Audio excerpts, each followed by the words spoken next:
रोजगार के मामले में पीरान कलियर विधानसभा पूरे उत्तराखंड के अंदर जीरो है। और वही मैं फिर बोलूंगा दोबारा से, ये बीजेपी और कांग्रेस एक थाली के चट्टे बट्टे हैं और कुछ नहीं है इसके अलावा। जहाँ पे जरूरत है एक सरकारी टॉयलेट बनाने की, वहाँ पे एक नाला नहीं बन पा रही है। 18,000 करोड़ रुपए के पैकेज का क्या चार्ज डालना है? इन्होंने युवाओं के साथ सिर्फ धोखाधड़ी करी है, यहाँ की जनता के साथ धोखाधड़ी करी है। आज भी इस विधानसभा के अंदर घोड़े टांगे चलते हैं साहब। नमस्कार, समाचार इंडिया में आपका स्वागत है। जिस विधानसभा में आया हूं उस पर कांग्रेस का कब्जा है। मैं हूं कलियर विधानसभा पे, जहां पर 2022 में घमासान होने जा रहा है। मेरे साथ में भी जो बैठे हैं वो प्रत्याशी हैं और चुनाव लड़ने जा रहे हैं। शादाब आलम जी इंजीनियर भी हैं, लेकिन यहाँ पर लगातार प्रचार कर रहे हैं, काफ़ी वक्त से लोगों से जुड़ रहे हैं। यहाँ तक कि जो सोनी टीवी पर सिंगर आते हैं वो यहाँ पर होकर इनके समर्थन में वोट मांगकर चले गए। शादाब जी से कुछ सवाल करूँगा, आम आदमी पार्टी से जुड़े हुए भी, और जो यहाँ के विधायक हैं जो लगातार ये कहते हैं कि मैंने विकास किया है, मैं हॉस्पिटल लेकर आया हूँ। क्या वाकई में ही कांग्रेस ने इस विधानसभा पर विकास किया है? क्योंकि ये विधानसभा ऐसी है, कहीं ना कहीं कांग्रेस अपना कब्जा बताती है। शादाब आलम जी, आपका स्वागत है समाचार इंडिया पर। सर, प्रधानमंत्री जी आए हैं उत्तराखंड के देहरादून में और कांग्रेस के राहुल गांधी भी आए। दोनों ने कहा कि हमने विकास किया है। जब कांग्रेस की सरकार थी तब, और जब भारतीय जनता पार्टी आई तो भारतीय जनता पार्टी वाले नेता भी कहते हैं कि हम विकास कर रहे हैं। वो कह रहे हैं कि हम दोबारा फिर आ रहे हैं। तो आपके ऊपर क्या जिम्मेवारी है? आम आदमी पार्टी ने आपको कहीं ना कहीं चुना है और आप चुनाव लड़ने जा रहे हैं, तो कैसा देख रहे हैं आप कलियर विधानसभा में? क्या काम हो पाया है या नहीं हो पाया है? देखिए, मैं अगर बात करूं पीरान कलियर विधानसभा की, तो पीरान कलियर विधानसभा को ऐसे हाथों में दे दिया गया जिसने कभी यहाँ पे रोजगार के बारे में नहीं सोचा है। रोजगार के मामले में पीरान कलियर विधानसभा पूरे उत्तराखंड के अंदर जीरो है।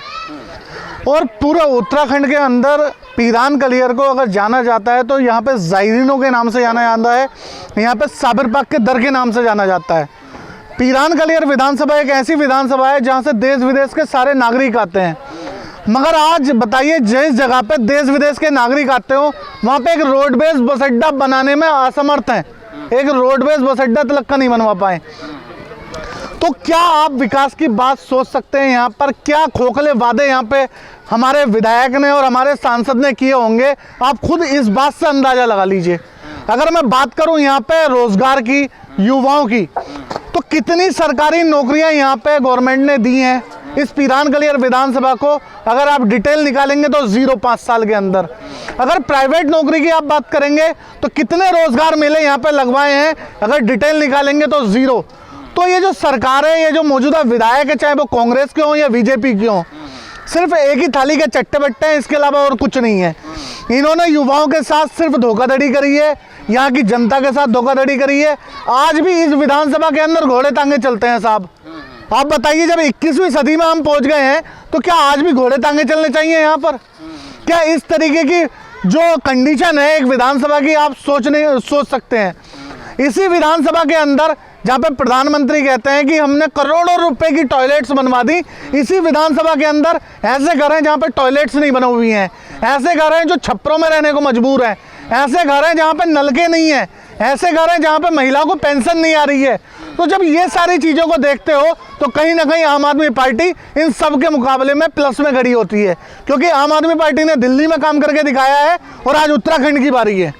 अच्छा, कांग्रेस के जो विधायक है फुरकान अहमद जी, वो कहते हैं कि मैंने पुल बनवाया है और दूसरा यहाँ जो सड़कों का जाल है वो भी बिछवाया है। लेकिन जब हम रास्ते से आ रहे थे, सड़क तो दूर, बहुत दूर की बात है, सड़कों में नालियाँ, पानी सब ऐसे हो रहा है कि जैसे अभी बरसात हुई है, बरसात के बाद पानी पूरा भर जा रहा है। लेकिन आप कैसे इस विधानसभा को देख रहे हैं कि क्या काम रुके हैं, क्या काम नहीं हो पा रहे हैं, क्या क्या रुक गया है?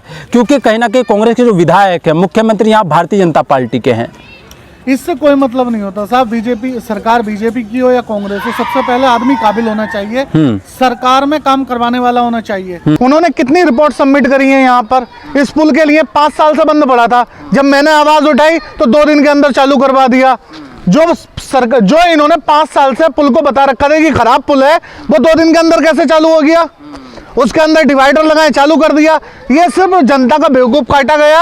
यहाँ पे जायरीन आते हैं, उनको परेशान करा गया, यहाँ की जनता को परेशान करा गया। आज जब चुनाव का समय आया तो बिल में से निकल के सारे नेता बाहर आके खड़े हो गए। ये कोई तरीका नहीं होता, ये सिर्फ राजनीति है। और वही मैं फिर बोलूँगा दोबारा से, ये बीजेपी और कांग्रेस एक थाली के चट्टे बट्टे हैं और कुछ नहीं है इसके अलावा। अच्छा, प्रधानमंत्री का एक बयान आया है जो उन्होंने देहरादून में दिया है। उन्होंने कहा कि 18,000 करोड़ रुपए की योजना हम उत्तराखंड को दे रहे हैं। आम आदमी पार्टी 1 करोड़ रुपए की बात कह रही है कि जो शहीदों के परिवारों को मिलेगा, 1,000 रुपया महिलाओं को मिलेगा पर महीने।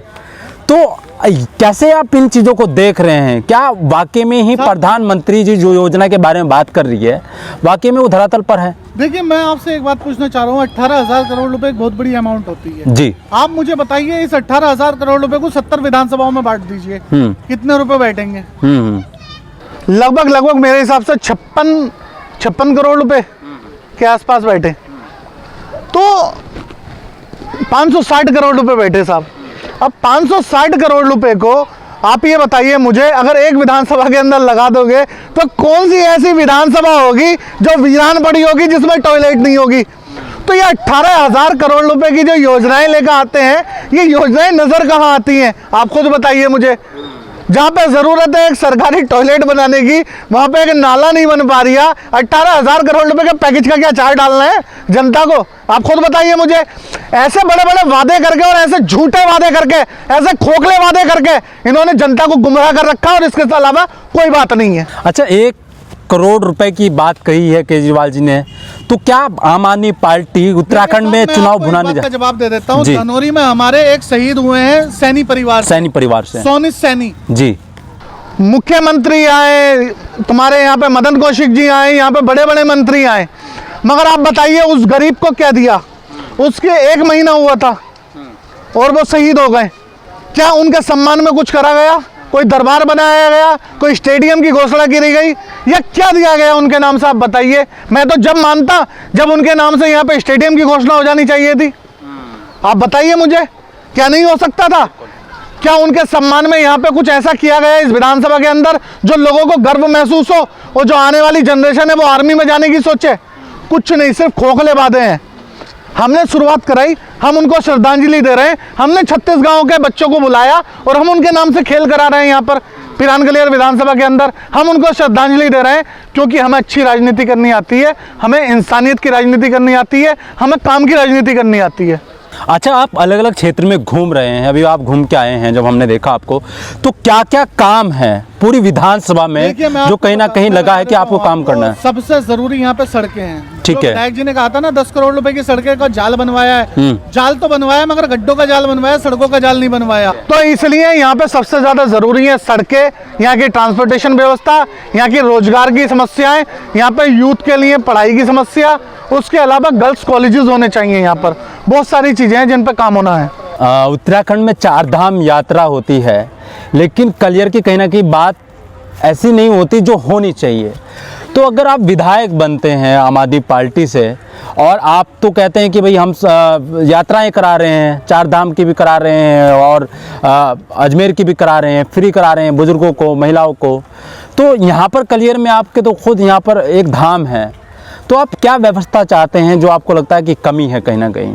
देखिए, इंशाल्लाह सरकार बनेगी आम आदमी पार्टी की उत्तराखंड के अंदर, और धाम कोई से भी हो, चाहे वो मुस्लिम धाम हो चाहे वो हिंदू धाम हो, उनका सम्मान करना चाहिए। और जो हमारी सरकार ने जो योजना चलाई है तीर्थ यात्रा योजना, उसके तहत जो भी ऐसी जगहें हैं जहाँ पर तीर्थ यात्रा शुरू करनी चाहिए, वो पैकेज देना चाहिए, वो स्टार्टिंग में होगी। अगर आप अजमेर की बात करें, आप करतारपुर साहिब की बात करें, आप राम मंदिर की बात करें, तो हर जगह के लिए कहीं ना कहीं आम आदमी पार्टी ने सोचा है। तो इसी तरीके से जो ज़रूरतें हैं उनको पूरा किया जाएगा और उन पर काम किया जाएगा।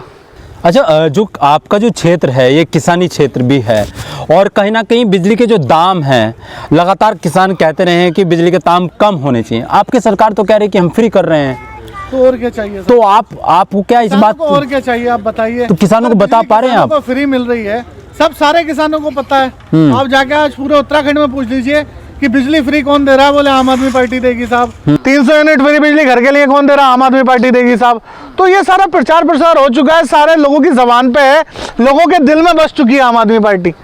तो क्या जो किसानी जो बेल्ट है तो भुना पाएगी इस बार आम आदमी पार्टी? देखिए साहब, मेरा मानना यह है कि हमें किसी एक व्यक्तित्व को या एक पहचान को लेकर नहीं चलना चाहिए। चाहे वो किसान हो, चाहे वो व्यापारी हो, चाहे वो दिहाड़ी करने वाला हो, चाहे वो एक बिजनेसमैन हो, हमें सारे वर्गों को लेकर चलना चाहिए। अगर हम किसान की बात कर रहे हैं तो हम उद्योगपति की भी बात करें, हम रोजगार देने के लिए युवाओं की भी बात करें, हम सारे लोगों को समान रूप से सम्मान देने की बात करेंगे। तो इस बार का कैसी तैयारी है आपकी? और 2022 का जो चुनाव है सर, 22 तारीख में वोटिंग होना है, तो कैसा माहौल आप देख रहे हैं चारों तरफ अपने? साहब 14 फरवरी को यहाँ पर वोटिंग होनी है, मैं आपको बता दूं। और यहाँ पर उस दिन वैलेंटाइन डे है, प्यार का दिन है। तो मेरी तो सारे युवाओं से, अपने बुजुर्गों से, अपने साथियों से ये अपील है कि उस प्यार के दिन को तब्दील कर दीजिए आम आदमी पार्टी के दिन में। झाड़ू का बटन दबाइए और एक फतेह हासिल करवाइए आम आदमी पार्टी को। जिस तरीके से दिल्ली के अंदर काम हुए हैं उससे कई गुना बेहतर काम आपको उत्तराखंड में मिलेंगे। युवाओं का भविष्य है उत्तराखंड में आम आदमी पार्टी के साथ, बेरोजगारों का भविष्य है आम आदमी पार्टी के साथ, और महिलाओं का भविष्य है आम आदमी पार्टी के साथ, उद्योगपति का भी भविष्य आम आदमी पार्टी के साथ है, क्योंकि यहाँ पे वो पैकेजेस आएंगे जिससे कि इंडस्ट्री को यहाँ पे बढ़ावा दिया जाए। धन्यवाद। हम आपसे बात करेंगे और विधानसभाओं के बारे में और प्रत्याशियों के बारे में बताएंगे। आप देख रहे हैं समाचार इंडिया, खबर से लेकर असर तक।